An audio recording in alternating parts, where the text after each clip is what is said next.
आगे चलते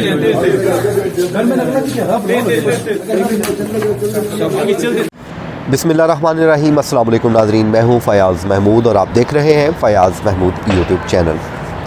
आपकी दुआओं का बहुत शुक्रिया। अब बड़ी तबीयत में बेहतरी है अल्हम्दुलिल्लाह, और अल्लाह ताला का शुक्र है कि अब जो तबीयत है उसमें बेहतरी आ गई है।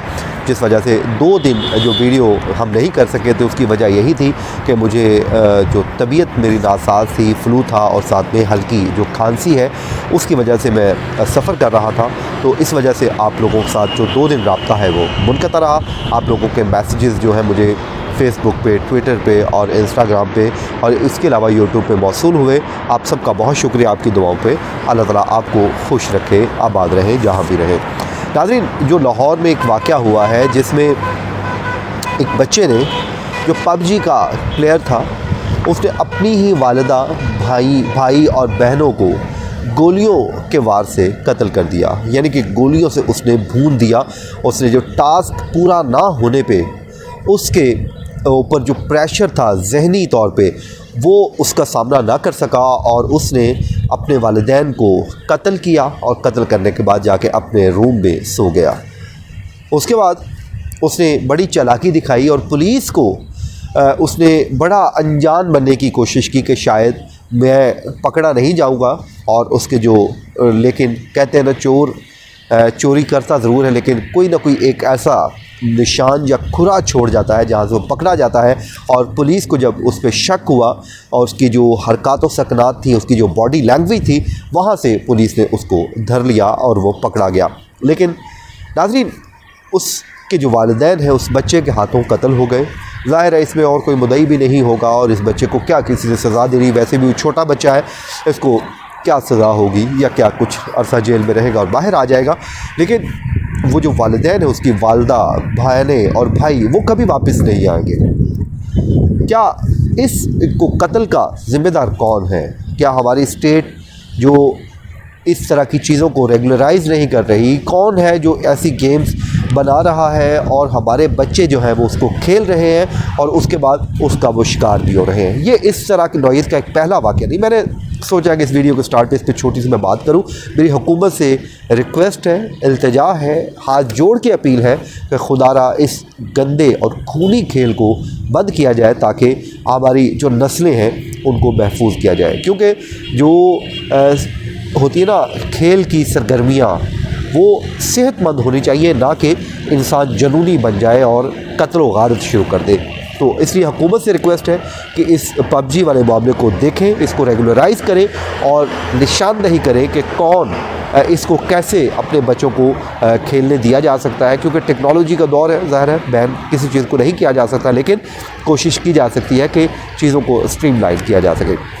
उसके अलावा नाज़रीन, इस वक्त आपको पता है नूर मुकद्दम कत्ल केस में ज़ाहिर जाफ़र जो है, जब से इंसेनिटी प्ली ली है, उसकी जो हरकत व सकनात है उसमें बड़ी तेज़ी से एक चेंजिंग आई है। मुसलसल वो कोर्ट रूम में जब आता है, कोर्ट रूम के बाहर जब जाता है, कोर्ट रूम के अंदर जब होता है, तो उसकी जो हरकत है वो ये ज़ाहिर करने की कोशिश हो रही है कि वो पागल है। क्योंकि जो जेल हुक्काम है, जो जेल के डॉक्टर्स हैं, उनके मुताबिक वो मेंटली बिल्कुल फ़िट है और फिज़िकली उसे कोई इशू नहीं है। उसका नफ्सियाती टेस्ट भी हुए, उसे कोई इशू नहीं है। लेकिन अब एक और मामला सामने आ गया है और ये मामला सामने लेके आए हैं इसरार अहमद राजपूत साहब। हमारे बड़े अच्छे सहाफ़ी हैं, द नेशन से के लिए लिखते हैं और बड़ा ज़बरदस्त काम करते हैं। बल्कि नूर मुकद्दम के स्टार्ट में जिन दोनों ईद की क्योंकि छुट्टियाँ थी, हम लोग तो यहाँ पर थे भी नहीं, उन्होंने इस केस को हाईलाइट किया था अपने ट्विटर हैंडल के ज़रिए और बड़ा उन्होंने अब भी वो गाहे बगाहे इस पर अपडेट करते रहते हैं। तो आप उन्होंने एक ख़बर दी, फिर मैंने उनसे फ़ोन पे बात की, उनसे पूछा कि इस पर क्या मामला है। तो उन्होंने बताया कि हुआ ये था कि ज़ाहिर जाफ़र के ऊपर नज़र रखने के लिए 2 जो कैदी हैं वो तैनात किए गए हैं उसी हाई सिक्योरिटी बैरक के अंदर, ताकि वो अपने आप को नुकसान ना पहुंचा सके। जब एक कैदी नमाज़ पढ़ रहा था और उसका जो साथी कैदी था नमाज़ अदा कर रहा था, तो जब वो सजदे में गया तो इसने उसके ऊपर जंप मार के उसके ऊपर बैठ गया। और ज़ाहिर है वो उन्होंने ये जो लिखा है, उन्होंने लिखा है कि वो एक ड्रामा स्टेज किया गया उसने अपने आप को पागलपन ज़ाहिर करने के लिए। और उसके बाद उन्होंने कहा कि उसकी जो सेहत है वो मुसलसल इसलिए गिर रही है, उसकी वजह यह है कि जो जेल की जो दाल रोटी होती है या खाना है या ग्रेवी है या फूड है जो भी है वो खाने से इनकारी है।